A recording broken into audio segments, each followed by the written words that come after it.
Bonjour Vincent Hervouette. Bonjour Dimitri, bonjour à tous. Vous revenez Vincent ce matin sur l'accord conclu entre Russes et Ukrainiens pour une trêve en mer Noire. Mais alors il y a deux façons de voir le verre de vodka. À moitié plein, c'est la première trêve que les Américains aient obtenue en négociant en même temps avec les Russes et les Ukrainiens.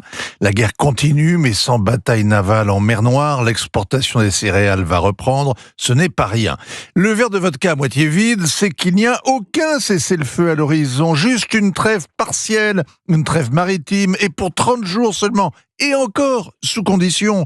Pour la mettre en œuvre, Moscou exige notamment la levée des sanctions sur les produits agricoles. Les Américains ont dit oui, les Européens vont dire non, mais ils vont avoir du mal à les maintenir s'ils sont tout seuls. À Riyad, en tout cas, en Arabie, il n'y avait pas de quoi s'enivrer hier. Alors à ce rythme, Donald Trump n'est pas prêt d'imposer un traité de paix, Vincent. Mais ce n'est pas l'arbre interminable pour un résultat si incertain. Quelle frustration pour l'homme qui se veut le champion du deal. La réalité rugueuse. Il s'y casse les dents comme sur l'acier des canons.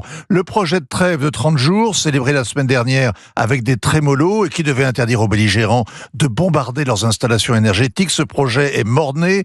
Kiev et Moscou s'accusent de l'avoir torpillé. Est reconnu. Hier, les Américains et les Russes ont même échoué après 12 heures de discussion à adopter une déclaration commune. Donald Trump avait promis de mettre fin à la guerre en 24 heures. Sur Fox News, il a reconnu que la discussion au téléphone avec Vladimir Poutine avait été difficile. Ce matin, de même, à Jeddah, vous vous souvenez, il y a 8 jours, Steve Witkoff pariait sur un cessez-le-feu total en Ukraine dans les 2 semaines. À l'évidence, les deux hommes ont sous-estimé les difficultés.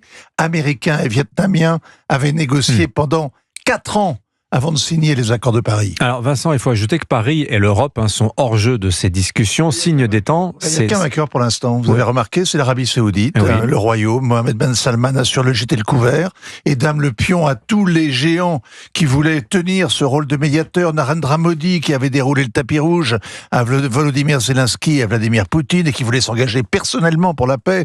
Le tandem Chine-Brésil avec leur plan en 6 points. L'Afrique qui a brandi sa propre initiative en 10 points portés à Kiev et au Kremlin par des ambassadeurs en procession. L'Arabie a aussi triomphé de ses voisins.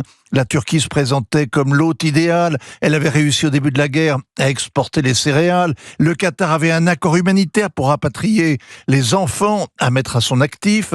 Eh bien, en définitive, c'est la connivence de longue date au sein de l'OPEP avec Vladimir Poutine qui permet à l'Arabie de s'imposer comme médiateur. Mohamed Ben Salman a condamné l'agression russe, mais il a refusé de s'associer aux sanctions.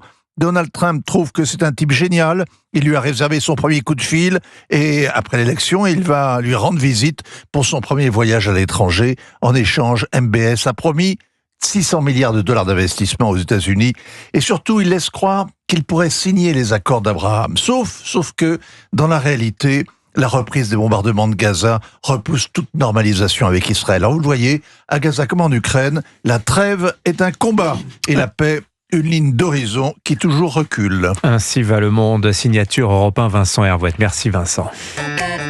C'était